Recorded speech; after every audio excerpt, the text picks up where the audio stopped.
Well, hi there. It is just gone 10:30 and time to show up. I'm showing up. I'm glad you showed up.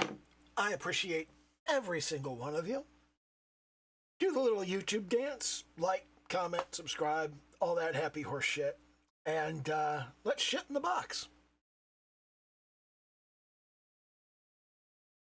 Oh, I have spent the last 5-6 hours dismantling a hot tub. And now I still have to carve it up into pieces that we can actually take to the dump. Because, oh God. It's just a mess. We haven't used the fucking thing in forever. So it's just like, why even have it? So we're clearing out the space, getting rid of it. And, okay, anyway, one of the things I've been thinking about today, I saw a guy yesterday, he did a video, and he said, it's really hard to find people that are doing competent software engineering in Godot. And that's true. It's hard to find people that are even using C# with Godot like I am. And everybody's using GDScript, and everybody's talking the simplest things. I need to learn GDScript, as I've mentioned over and over again. My inner toddler rebels against it and doesn't want to learn it, but I have to.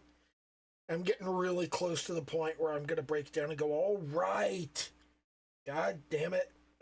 There's nothing else I can do except learn this fucking GDScript shit. But,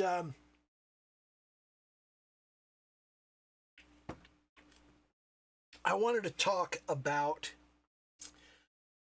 the problems that all open source projects run into. And you kind of buy into this when you start using an open source project because you don't have a choice. There's nothing you can do about it. It's gonna happen. This is the way things are gonna unfold. And the first thing is, because an open source program has no barrier to entry, when it first comes out, everybody using it is a beginner. They don't know what they're doing with this software. They've just started using it. So because everybody's a beginner, you get a boatload of beginner tutorials. And then it kind of starts to level out, and you start to get your intermediate users. You started out, it was all beginners. There were no intermediate users, and then it kind of starts to even out. You get a bunch of beginners and a bunch of intermediates, and then the number of intermediates starts to go up, and you start to get your first tiny few advanced users. Eventually, you get a pretty good sort of stable situation where you have a whole lot of beginners because people are constantly adopting the program. The barrier to entry is zero. It's open source. You can download it for free. You're constantly going to get new users. And you've got a large number of intermediates because most of the people who download the program are going to find that it's good and it's useful and they like it and they're going to continue using it. Godot is very much in this situation where we're starting to reach that mature level where most of the user base is intermediate users. But you still have a substantial portion that's beginners. And you have this little fraction that's advanced. Most people don't become advanced users.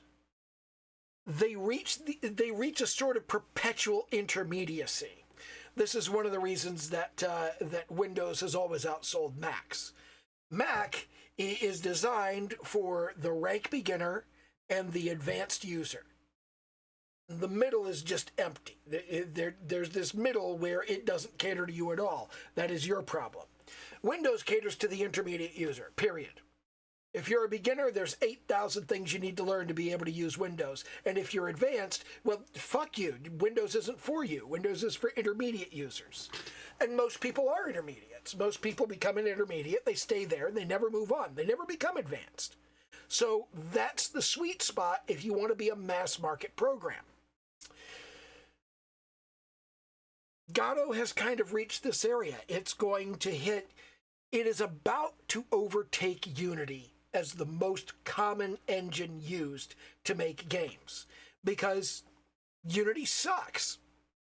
I used Unity for years, and I had all kinds of problems with it. I had all kinds of issues with it because I'm a professional software developer and I want to use my software like a professional. And the official Unity line was, well, if you want to use the software like a professional, you need to buy an enterprise license. But I'm not an enterprise. I'm one guy. I'm one guy, like, making my own personal projects that are non-commercial. So I'm not going to buy an enterprise license for that. I don't have that kind of money to blow on that kind of shit. And eventually there came a point where they made it very clear that I could expect absolutely no support, no matter how bad the issues I reported were, unless I bought an enterprise license.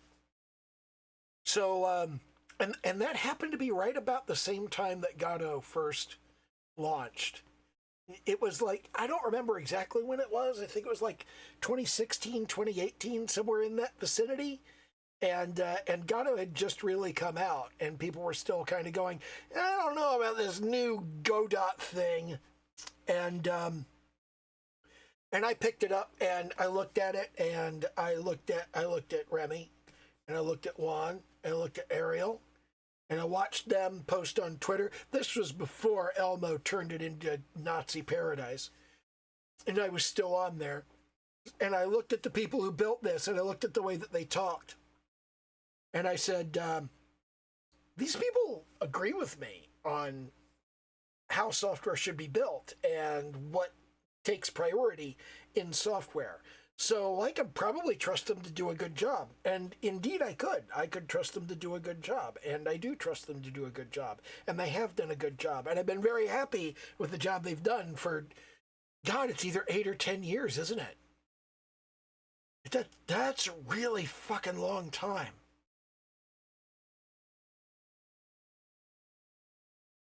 The current project I'm working on was started in 2019. So, and I'd been using Godot for like a year and a half, 2 years by then. So, God, it had to be like 2016 or 2017, I think. Damn, that's a long fucking time.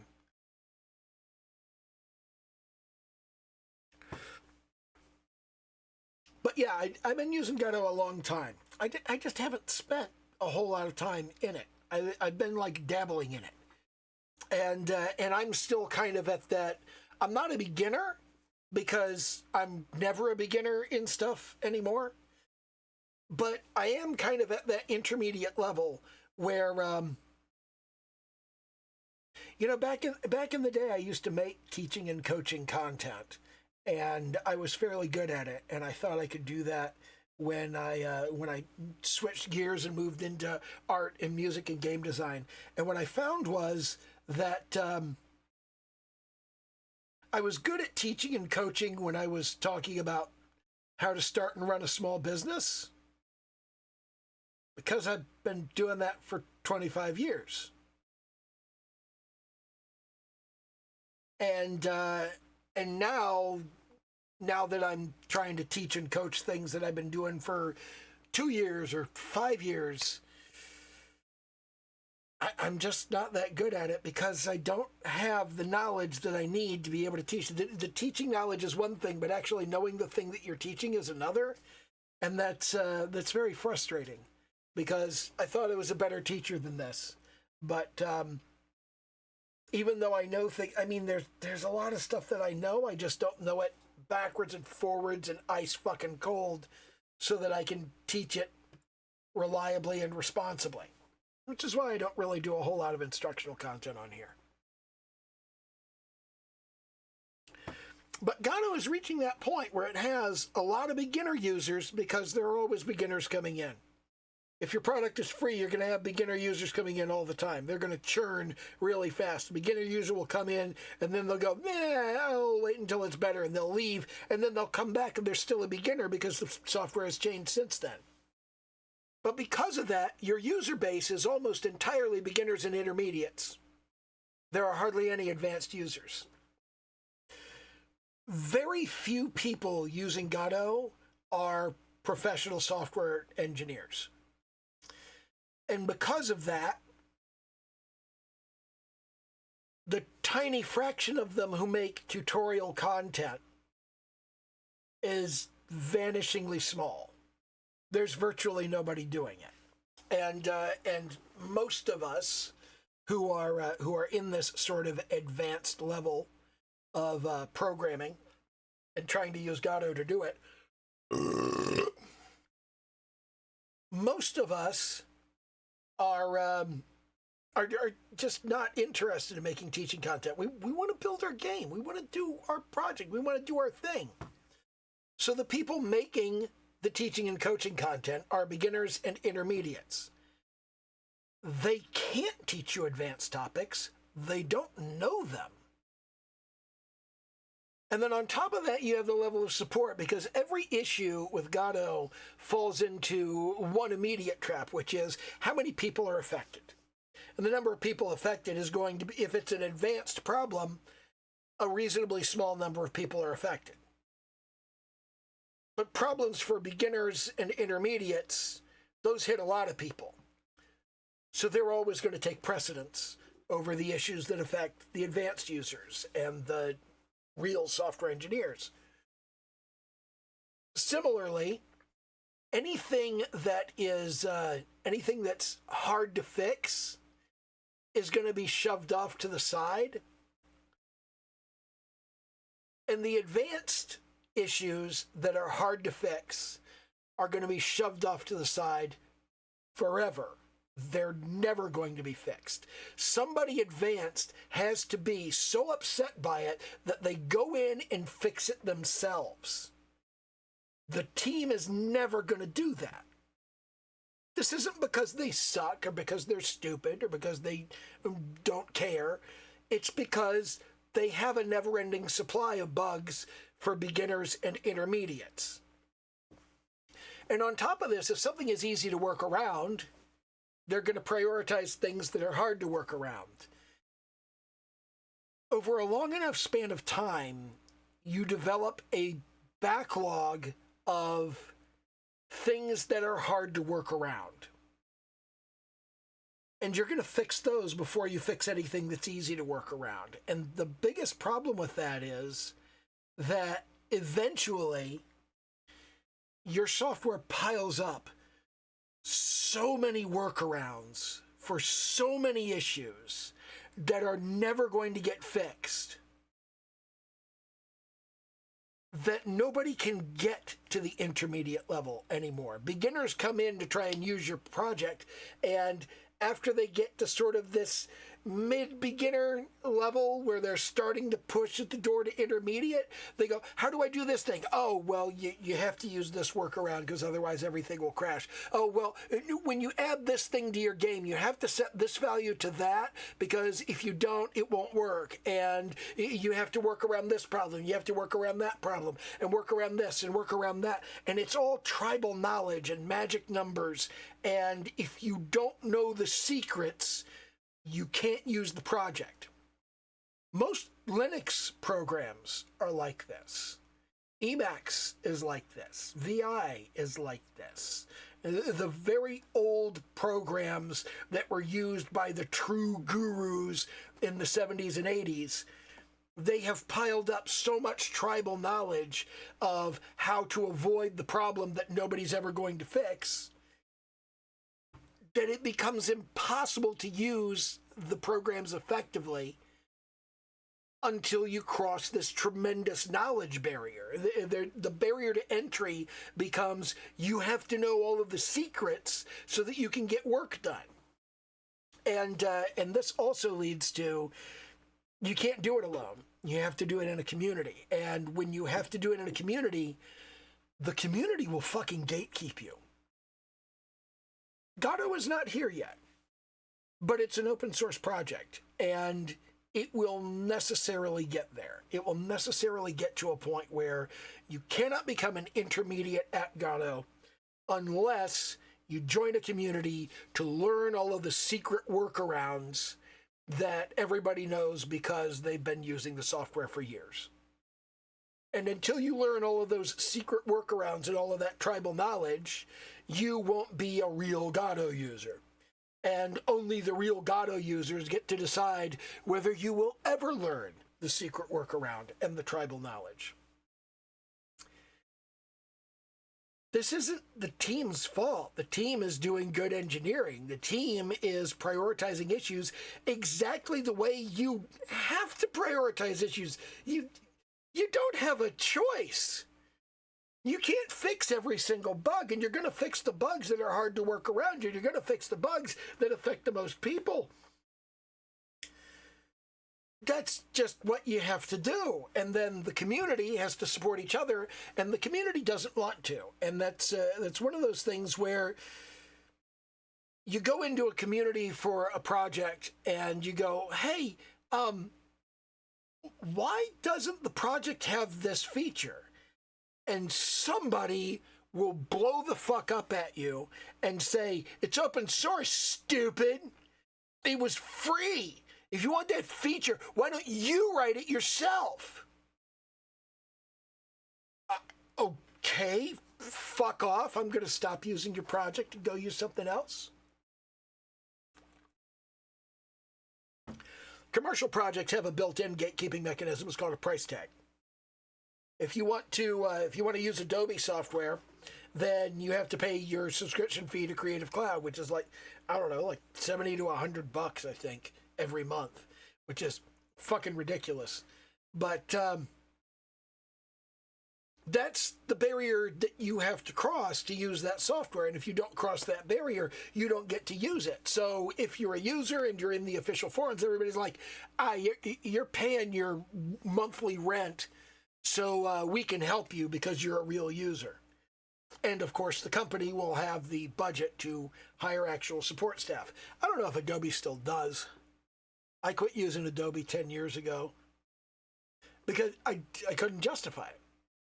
I couldn't. I mean, there was a point in my life where using Adobe software paid for my subscription, and then I hit a point where it didn't, and I had to cancel it. Like, what the fuck else are you going to do, you know?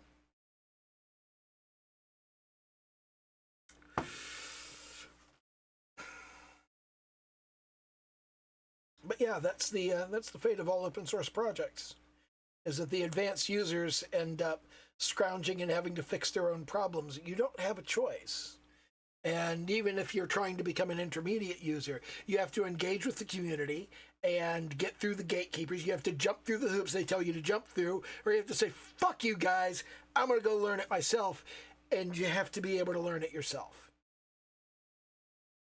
Which I can. I mean, you saw me a couple weeks ago, like just last week, I cracked open the Godot source code because it was like, I want to know how they've implemented this. I know C++. I can open the project. I can look at it. Sure, you know, that's not a problem. I can go in there and I can jump in and I can see it. And if a particular feature that I really want honestly blocks me from getting shit done. This was the killer for me with Unity. I found a bug where regardless of where you put a 3D particle system, when you run it in 2D mode, it automatically resets itself to the origin of the scene. So I had a particle system that was set in the place that I wanted it to be set, and it was firing the way that I wanted it to fire, and it worked just fine in the editor, but when I ran the game, it was invisible. Everything was going off the way it was supposed to go off. All of my print statements went off properly. I could even status check the particle system. It was like, yeah, I'm emitting particles. The particles are going where they're supposed to go, yeah. And then I checked the position of the particle system. 0, 0, 0. That's not where it belongs. That's not where I put it. Why is it here? And it's there because when you run the game in 2D mode, it just automatically moves a 3D particle system there. And a 2D particle system didn't look right because I was doing a 3D effect in 2D. It needed to look like a 3D effect, but it was still a 2D game. So the problem was I could not run the scene in 3D mode. There was a bunch of technical shit, but this was a bug in the engine, and we confirmed this was a bug in the engine, and I spent days putting together a solid, reliable, small repro case that showed exactly what the problem was. And when I did that, they said, okay, awesome, and they filed a report in the database, and I made it very clear, this is blocking progress on my game. I cannot continue building my game until this is fixed. And it just sat there for months, and they did nothing. And I remember thinking to myself over and over and over again, if only the project was open source, I could get into the middle of this code and fix my own fucking problem. But it wasn't, so I couldn't. I was at the mercy of the Unity dev team, and there was nothing I could do about it. And that sucked. So eventually what I did was I rendered a transparent GIF of the 3D effect that I wanted. And I took that 3D effect that I wanted, and I just stuck that transparent GIF where I wanted it. And now it played, and it was a 3D looking effect, but it was actually it was just a GIF. It was an animated image that sat over top of that with transparency. And when I said I had done this, a bunch of people in the community got really pissy at me for using dirty hacks.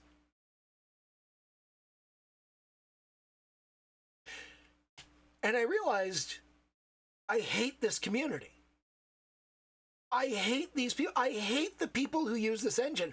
I hate the people that are in this forum. I hate the support that are supposed to be helping me with this engine. I hate this fucking engine. And as luck would have it, that is about when I found out about Godot.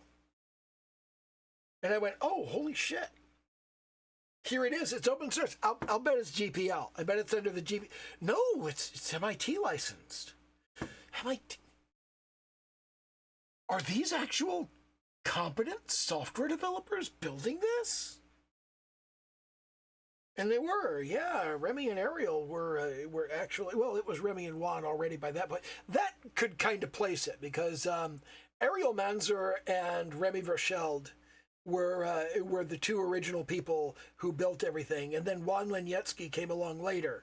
So it was after Juan came along, but yeah, it was after Juan came along, and that's when I came in, and it was definitely before it was before 2019, because 2019 is when I was hanging around on a Discord server, just kind of lurking in the art forum and hoping I could find a good artist to like draw some weeb shit for my game.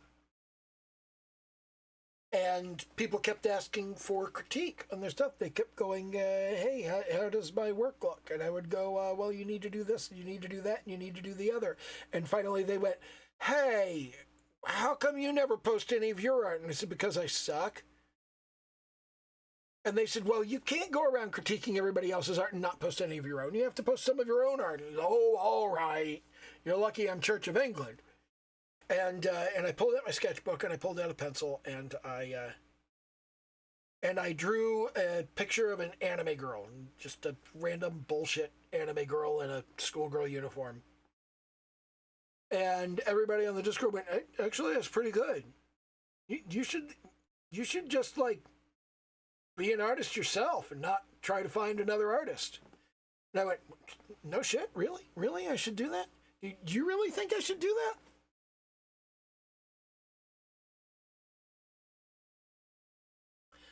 that?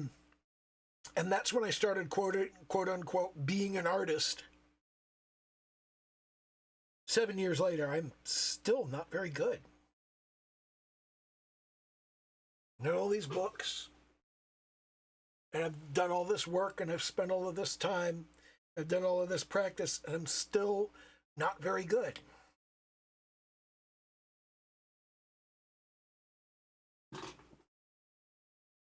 You know, like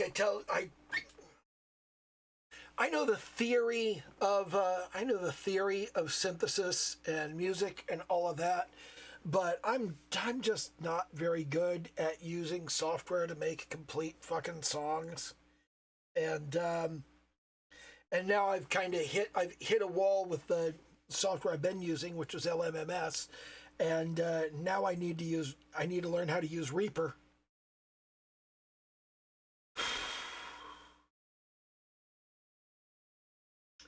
And it's very much a pain in the butt, and I don't really know how to explain what I do know about art. I don't really know how to explain what I know about music, because doing these things digitally, I mean, I'm fucking old. I'm an analog guy. I mean, I've always been okay with digital stuff, but I've always been like, art is something you do with paints and a pencil. And music is something you do you pick up a fucking instrument.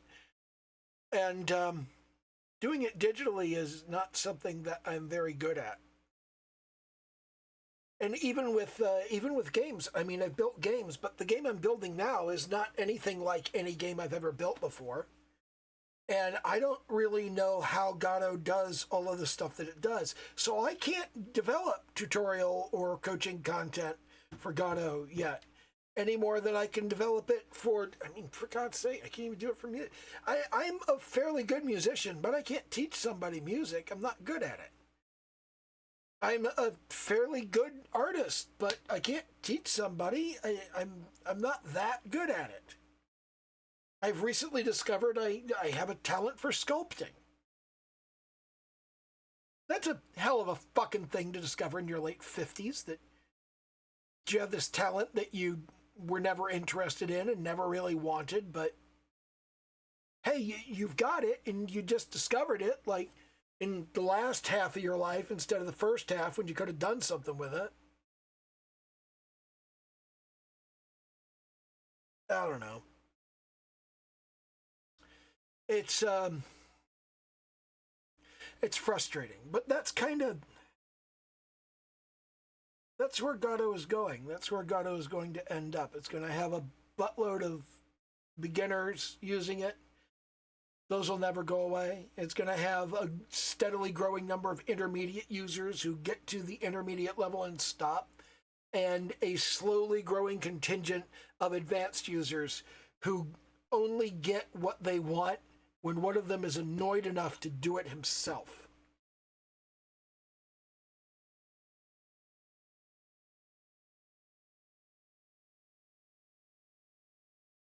And all of your tutorial content is going to be beginning and intermediate. There's not going to be a lot of competent software engineers with real experience and real understanding doing tutorial content, because there aren't going to be that many such people using it compared to the number of intermediates and the number of beginners, and they're going to be catered to.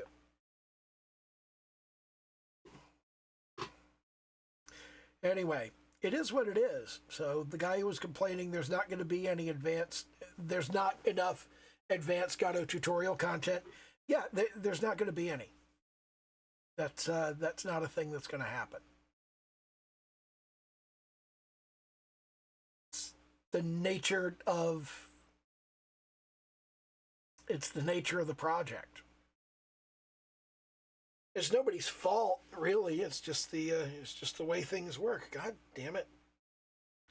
My hair is out of fucking control. It's ridiculous. Too much shit going on with my hair right now. It is unbelievably annoying. It's because I was doing all that work out there and it got caught on a bunch of stuff and it got pulled out of its ponytail holder. Let me just put this back up here. And with that, I'm going to bail on this video. I'm going to go play Dredge because I've got 188 of the 230 fish caught. And I'm down to, I only need 2 more species. I need a mutated nautilus and a mutated, aberrant. I need an aberrant nautilus and an aberrant trilobite. In the, what is it? The Gale thingy, the Gale shallows or Gale meadows or whatever the fuck it is, the windy area off to the southeast. And once I get those 2, I can focus on trying to get, I think it's the oarfish in that area. I need to get an aberrant oarfish. I don't think it's in the Gale area. I think that's in the stellar thingy. Because it's behind the waterfall.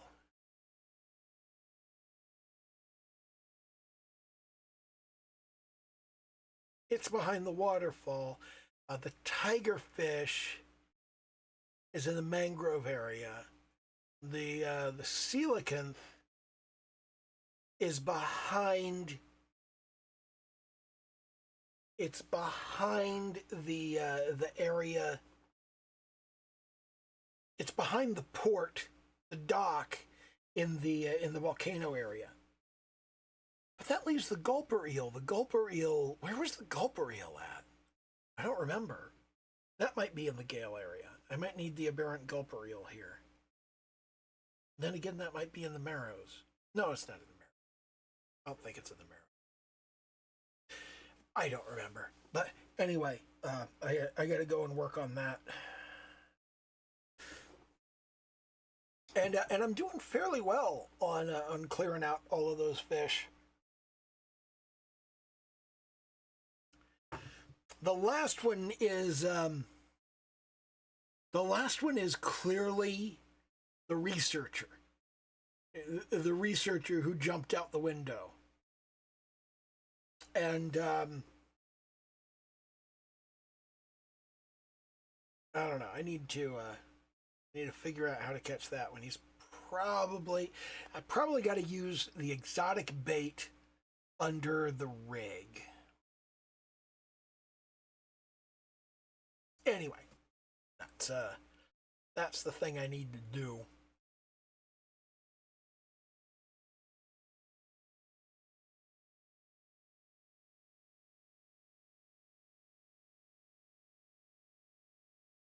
Yep, so I'm going to go work on that. Do the little YouTube dance, like, comment, subscribe, all that happy horse shit. Okay, bye.